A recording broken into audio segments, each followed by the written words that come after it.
Okay, so get this picture in your head right. It's August 4th, 2016, a week after the Republican National Convention, and Trump Tower is just buzzing Oh, yeah. with activity. Mm-hmm.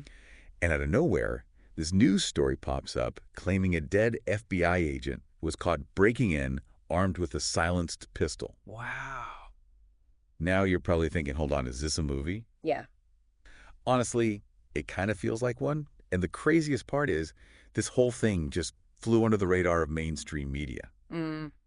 So we're going to unpack this bizarre story today, try to make sense of it all, see what we can find out. I'm ready. Our main source for this deep dive is an audio recording from someone calling himself Dr. William B. Mount. Okay. And he kind of breaks down this whole alleged incident. Yeah, it's wild how a story like this, I mean, with these crazy details, just shows how information, especially the sensational kind, can just spread, and Right. take on a life of its own, especially online. Absolutely. And It's fascinating. so let's break down Dr. Mount's claims here. He's saying this supposedly dead FBI agent, Barry Lee Bush, was caught trying to get into Trump Tower. Wow. And get this, fingerprints apparently confirmed it was him. Hmm. But official records say this same Barry Lee Bush died back in 2007 during like a bank robbery shootout. So right off the bat, we have a problem, this Yeah. whole credibility thing with our source, right? Exactly. Who is this Dr. William B. Mount, and why is he the only one talking about this? You'd think a story this big, this explosive would Right. have gotten more attention, especially these days with everyone and their grandma on social media, Yeah, exactly. You'd expect at least some chatter somewhere else if a dead FBI agent was really arrested at Trump Tower. Right. It's like this whole story exists in a vacuum. Totally agree. But before we jump into the why, let's look at the what. Okay. So Dr. Mount says Bush was found with a silenced pistol Mm. and that he'd somehow gotten past security on one of the lower levels of Trump Tower. So he was already inside. Yeah, already inside. And then he was arrested for trespassing and illegal possession of a firearm, obviously. That's wild. And you know what really gets me is that he apparently gave a fake name at first, Oh, yeah. Barry Franklin, and then refused to answer anything from the Secret Service. So it's almost like he was trying to hide who he really was. Yeah. But if he's already dead, what difference would it make? Right. It's just another weird layer to this whole thing. Totally. It gets even weirder. The source claims that both the pistol and silencer were untraceable. No serial numbers? Nope, nothing. Wow. No markings, no way to link them back to anyone. That's shady. Okay, and here's where it gets really interesting. Okay, I'm listening. Dr. Mount says the silencer had U.S. Gov markings on it. What? Okay, now that's strange. I know, right? The U.S. Gov thing immediately makes you think government involvement. Right. Maybe some secret operation or something. Yeah, it's like, what does that even mean? It's more questions than answers, that's for sure. You've already pointed out some pretty big problems with the story, like, how credible is this Dr. Mount guy? Exactly. And there's just zero proof from, like, official sources or any media outlets. Yeah. It makes you wonder, could this just be a case of mistaken identity? Maybe. Maybe there's another Barry Bush out there, one who's not dead and like sneaking into buildings with silenced pistols. Yeah, it's possible. Right. But then, how do you explain the fingerprints matching? And why wouldn't he answer any questions? Good point. The source even says they sent the fingerprints to the FBI, and they confirmed it was him. Okay, yeah, that's a good point. So are we talking about something staged? Like a setup or something? Why would anyone go through all that trouble with a dead FBI agent at Trump Tower? Yeah, well, what would they even get out of it? That's the million-dollar question, isn't it? It is. If this is some big conspiracy, who benefits from all this? And who could even pull off something this complicated? Yeah, that's a lot to think about. And Dr. Mount, he even goes as far as suggesting that, well, Bush might have been there to assassinate Trump. Whoa, that's a pretty big jump, don't you think? I mean, the source doesn't really give any proof for that. Right. It seems like he's just assuming that because Bush had a gun and was inside Trump Tower, that must be why. Yeah, it's a bit of a stretch. But Dr. Mount also hints at some, like, political reasons for this. Okay. Bringing up, the whole Bush family name. Oh, I see. I mean, it adds a little more mystery to it all. Hmm. But is it too far-fetched? I think that's where we got to be super careful and like really think critically about what we're hearing. Yeah. We're relying on this one source, and he hasn't been checked out by anyone else Right. saying someone did something just because of their last name.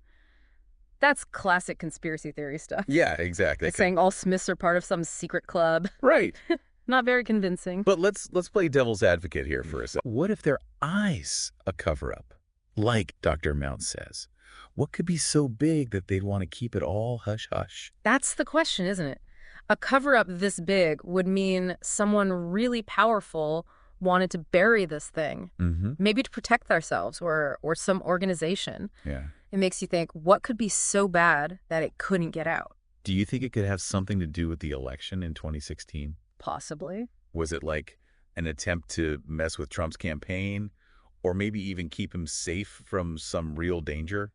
It's possible, yeah. I mean, the timing is definitely interesting. Right. Just a few months before the election. Exactly. It definitely makes you think about all the political stuff going on. Yeah. But we can't forget we don't have any hard evidence. Right. So it's all just guesswork for now. It's like a puzzle with missing pieces. Yeah. So many questions and no clear answers. What was Bush really doing there? Was he just trespassing, like they said? Right. Or was there something more going on? And how did he even get that weird, untraceable gun? It's not like you can just buy a silenced pistol without a serial number at the corner store. That's true. It's like something out of a spy film. You know what gets me is that no one official has even mentioned this whole thing. Yeah. You'd think with a supposedly dead FBI agent, the FBI or the Secret Service would at least say something. Yeah, the silence is weird. It is. It's suspicious. Even makes those conspiracy theories even stronger. Yeah. And it's harder to figure out what really happened. Makes you wonder if there's something they're hiding. It does. What do you think is the weirdest part of all this? I think it's how believable some of the details are. Like that untraceable gun. Okay. Sure, criminals can file off serial numbers and stuff, Yeah. but a gun that's completely untraceable, that's a whole other level. Yeah. Makes you wonder if there's something bigger, more organized going on. Like, not just some random guy breaking in. Exactly. And it brings us back to that whole motive question. If it was some powerful group behind this, like Dr. Mount says, what were they trying to do? Frame Bush? Make someone look bad? Or was it like a distraction? All good questions. Yeah. We just don't have the info to know for sure, and when that happens, the gaps get filled with guesses and theories, you know? It really shows how important it is to think critically about everything you hear. Right. Especially in this day and age where anyone can twist a story and make it go viral. It's like we fell down this rabbit hole of questions with no answers and some pretty unsettling possibilities, too. Yeah. We have this crazy story, a source who's kind of hard to believe. Right. And nothing, absolutely nothing from any official sources. It really shows you how hard it can be these days to separate fact from fiction, you know? With Right. so much information out there, it's easy to get overwhelmed. Totally. This whole story, it just highlights how important it is to, like, actually think critically about what we're consuming. Absolutely. It's easy to get caught up in a story, especially when it plays into, like, our fears or beliefs. Yeah. But we got to step back and ask, okay, what evidence is there? Exactly. Who's pushing this story and why? Right. And are there other explanations we're not seeing? Exactly. Think about that assassination theory. It's a good story, right? It is? But there's just no proof. Right. So for now, it's just a theory. And we got to be careful Yeah. about jumping to conclusions without any solid evidence. Absolutely. So where does that leave us? We looked at all the problems, the missing pieces, and the mountain of unanswered questions. Yeah. What do you think, listener? What did you take away from all this? I think this whole case shows how a story from just one source, especially one that no one else is talking about, can still spread like wildfire.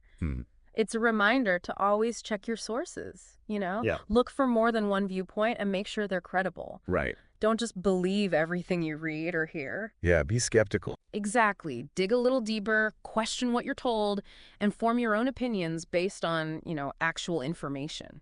This deep dive wasn't about finding all the answers. Right. It was about looking at this weird story, seeing where the holes are, Yeah. and getting you thinking critically. Exactly. What parts of this case stuck with you? What would you research more? Let us know on social media. We'd love to hear your thoughts. Yeah. Maybe you found something we missed. Or maybe this got you interested in other mysteries out there. That'd be cool. Whatever you take away from this, we hope it sparked your curiosity and made you a little more skeptical. A healthy dose of skepticism is never a bad thing. Until next time, keep exploring, keep asking questions, and never stop learning.